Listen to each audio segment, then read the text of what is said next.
Hey everyone, it's Gene Calderon here with my apologetics ministry, and what we're doing all this time is we're always trying to talk about the science, the history, the philosophy, the theology, the moral and the cultural issues, everything we can talk about why we believe what we believe and the consequences of those beliefs. Are they good? Are they bad? Can we adjust here or there? And just really try to dig a little bit deeper.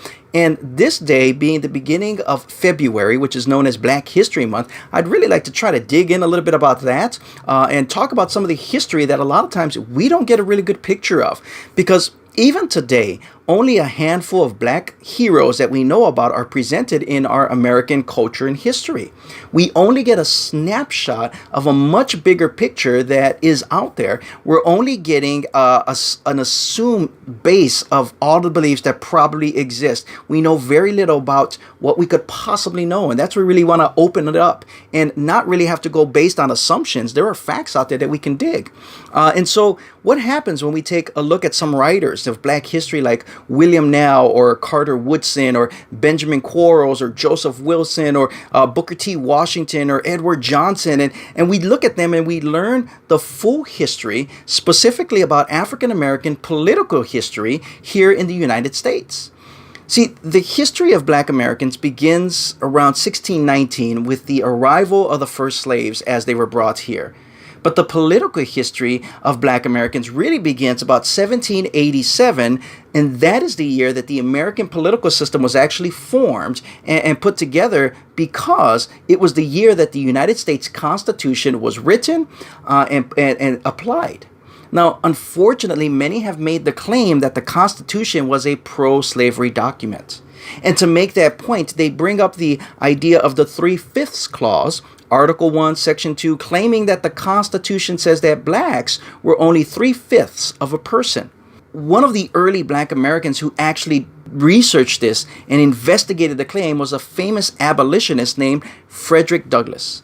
Now, abolitionist means someone who is out to abolish slavery. And being an abolitionist, Douglass was born a slave, and he remained a slave until he finally was able to make his escape and flee up to New York.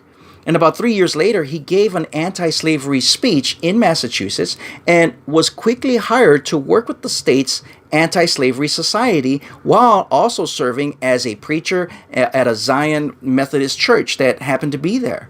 And during the first years of his freedom up north, Douglass studied under another abolitionist named William Lloyd Garrison, who taught him that the Constitution was a pro-slavery document.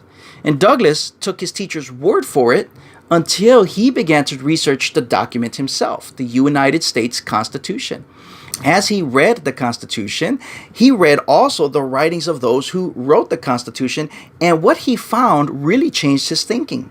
He came to the conclusion that the Constitution was really an anti-slavery document. He explains in his own book called My Bondage and My Freedom, he says this: on the anti-slavery question, a faithful disciple of William Lloyd Garrison and fully committed to his doctrine touching the pro-slavery character of the Constitution of the United States, with Mr. Garrison, I held it to be the first duty of non-slaveholding states to dissolve the union with the slaveholding states. I advocated them with pen and tongue, according to the best of my ability. About 4 years ago, upon a reconsideration of the whole subject, I became convinced that there was no necessity for dissolving the union between the northern and the southern states. So to seek the dissolution was no part of my duty as an abolitionist. That to abstain from voting was to refuse the exercise a legitimate and powerful means from abolishing slavery. And the Constitution of the United States not only contains no guarantees in favor of slavery, it is, in its letter and spirit, an instrument against slavery, demanding the abolition of slavery as a condition of its own existence as the supreme law of the land. Here was a radical change in my opinions, Douglass says, and in the action logically resulting from that change. To those with whom I had been in agreement and in sympathy, I was now in opposition. What they held to be a great and important truth, I now looked upon as a dangerous error. Those who could not see an honest reasons for changing their views, as I had done, could not easily see any such reasons for my change.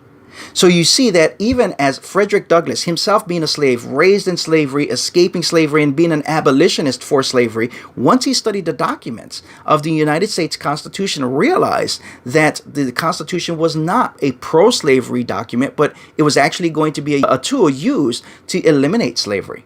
But if the Constitution is not a pro-slavery document, what do we make of that 3/5 clause? Did Douglass forget to look that up? Of course not.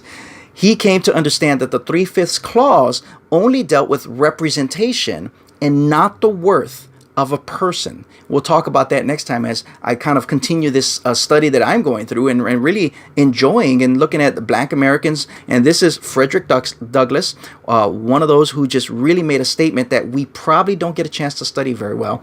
And I'd like to bring that to light. So I hope you enjoyed this. What do you think about all this? Have you ever heard about Frederick Douglass? What do you think about the Constitution and its slavery, whether it's pro or anti? Have we ever read the Constitution? I can tell you myself, I have 2 copies of it, and I read through it at least once a year.